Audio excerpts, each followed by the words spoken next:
Who pays on a first date? Who pays? Who pays on the first date? Whoever idea it was to go on the date.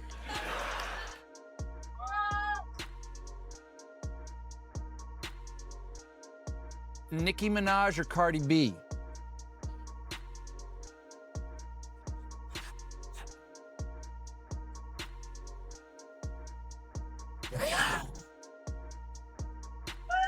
You want to pass? You want to pass? You want to pass? Yeah, I'm a pass. He's gonna pass. Okay, you only get one pass now. You only get one pass. Is a hot dog a sandwich? No, it just got, that's not a sandwich. What is it? It's a hot dog.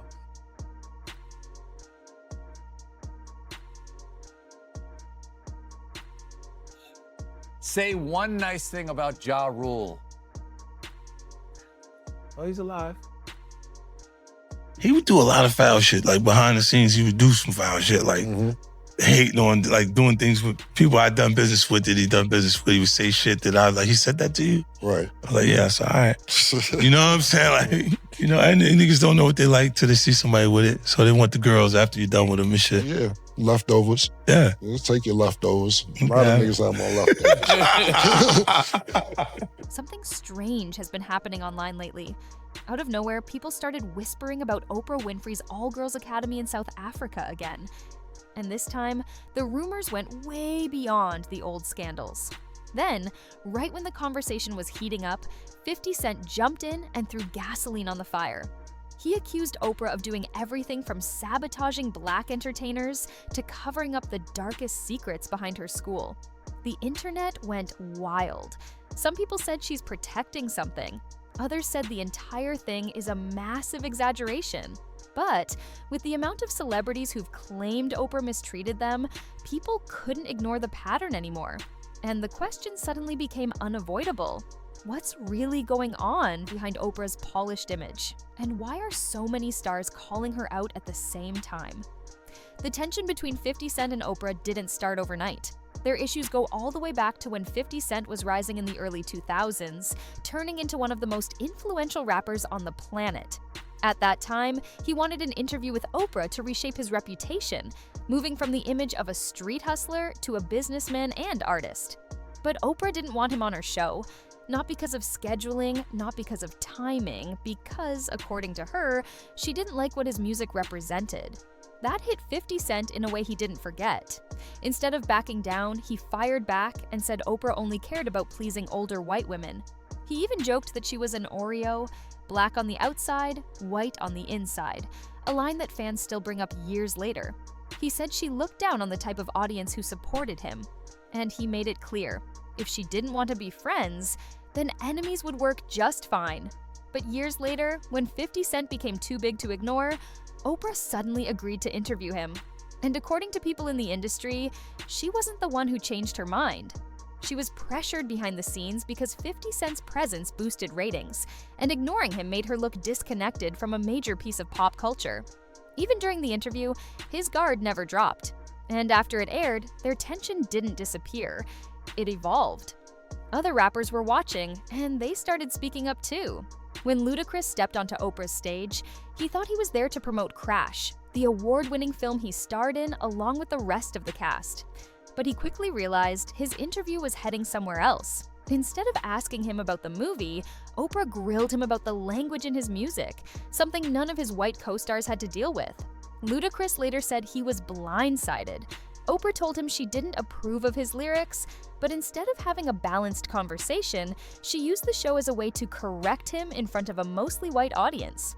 But the biggest issue, he said the producers edited out parts of his responses to make him seem less articulate. Meanwhile, Oprah's comments stayed in full. Fans felt the message was clear. Oprah wanted the criticism to stick, not the explanation. And just when people thought this was another isolated situation, another comedian found himself in the same uncomfortable seat. Because what happened with Ludacris happened again. But even worse, with Dave Chappelle. When Dave Chappelle showed up on Oprah's show after walking away from a massive $50 million deal, the world was confused. Rumors were flying everywhere. People said he broke down. People said he ran away. Dave wanted to explain himself, but Oprah kept pressing him in a way viewers described as leading. trying to get him to admit he wasn't mentally stable.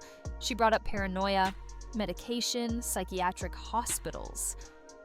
Dave pushed back every time. He wasn't disrespectful, he wasn't angry, but he made it clear he wasn't going to let someone else rewrite his story. When viewers watched the interview again years later, many said it felt like Oprah was trying to frame him as unstable instead of listening to him. And that's when a pattern started forming. Whenever a Black entertainer stepped out of line, Oprah seemed to question their character instead of supporting them. But the next case made that pattern impossible to ignore. Taraji P. Henson is one of the most respected actresses of her generation, but even she reached her limit. During promotions for The Color Purple, Taraji revealed she wasn't being paid fairly. She said she was tired of working so hard, only to be offered less again and again. And because Oprah was one of the producers, people immediately started connecting dots. Then Taraji appeared on Gayle King's show, Oprah's best friend, and broke down discussing her frustrations. But instead of comfort, Gayle kept cutting her off and brushing the concerns aside. Viewers said it felt like gaslighting. And right in the middle of the KO, 50 Cent jumped in again. He posted that he was ready to work with Taraji directly, implying she deserved better than what she got under Oprah's leadership. People suddenly remembered another woman who'd been warning everyone for years: Monique. Monique's story might be the most infamous of them all. She was paid only $50,000 for her role in Precious, a film that went on to earn massive awards and international fame. After filming, Oprah and Tyler Perry allegedly pushed her to travel, promote, and attend events, all at her own expense. Monique refused, and that's when she says the industry turned on her. For years, she claimed Oprah and Tyler blackballed her, shutting down career opportunities behind the scenes. Many people didn't believe her at the time, until Taraji's situation sounded eerily familiar. But 50 Cent believed her. He posted Monique on Instagram, praised her talent, and said he was going to bring her back. He even demanded that Oprah and Tyler apologize and repair the damage. For many, this was the moment Oprah's spotless public image started to crack. If so many Black entertainers felt mistreated, was it all really just coincidence? But nothing sparked more conversation than the controversies surrounding Oprah's school in South Africa. Oprah's Leadership Academy for Girls opened in 2007 with huge media attention. It was supposed to be a safe haven for talented young girls from difficult backgrounds, and Oprah poured millions into it. But problems started almost immediately. First incident: a dorm matron was charged with inappropriate behavior involving several students. When the case came to light, Oprah flew to South Africa, apologized publicly, and fired the headmistress. She promised the school would be rebuilt stronger, but then came more events. In 2009, a group of students were suspended for harassing classmates in ways that violated school rules. Then, in 2011, another disturbing situation made headlines when law enforcement found the body of a newborn that a student had hidden. Investigators looked into it, but didn't file charges, and the situation raised questions about oversight and mental health support on campus. Each incident created more tension, and each time, Oprah said she would fix things. Yet people noticed that the academy kept finding itself in the spotlight for the wrong reasons. Still, these were the confirmed events. Then came something else, something that wasn't confirmed at all, but spread like wildfire online. The stories caught on quickly, but there was a problem. There were no official reports, no news articles, no police documents, no investigations, nothing credible confirming disappearances. Yet, the rumor refused to die. People started linking the school to other conspiracy theories, including claims that Oprah knew powerful men involved in unethical behavior. Some users even tied her name to the Epstein Island conversation, despite there being no evidence. But when these rumors blended with the real scandals from the past, and the celebrities accusing Oprah of abusing her influence, the internet didn't know what to believe anymore. Because sometimes a rumor doesn't need evidence. It just needs enough confusion, enough distrust, and enough powerful people staying quiet. And that's exactly what happened. Oprah has spent decades building a reputation as one of the most inspirational figures in media. But now, more and more people are questioning what's behind the curtain. 50 Cent says she targets Black entertainers. Ludacris says she edited him to look ignorant. Dave Chappelle says she pushed a false narrative. Taraji says she was underpaid. Monique says she was silenced. and online rumors about her school spread like wildfire, even without proof, because so many people already distrust her. That's the real story here. Not the scandals, not the gossip, not the whispers, but the reality that a woman once viewed as untouchable is suddenly being challenged from every angle by people who were once silent, people who now have platforms, people who aren't afraid anymore. And whether the rumors are true or false, the internet isn't letting them go.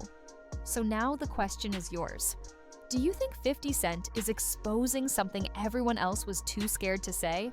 Or are these stories exaggerated because the internet loves tearing down powerful figures? Whatever the truth is, one thing is clear: something is shifting. The shine around Oprah's image is fading, and more people than ever are digging into her past, her relationships, and the decisions she made when the cameras weren't rolling. And if there's one thing the entertainment world has taught us, it's that secrets never stay buried forever. They always find their way to the surface, usually at the exact moment the person least expects it. But this story is just one piece of a much bigger puzzle happening across Hollywood right now. Influential figures are being questioned, old events are resurfacing, and celebrities who used to keep quiet are finally speaking out. We're entering an era where nothing stays hidden. So if you want to stay ahead of the drama, the real drama, not the watered-down version, then make sure you hit that subscribe button, because the next chapter in this story is already unfolding, and trust me, you don't want to miss what's coming next. Now click the video on your screen to dive deeper. The story continues there.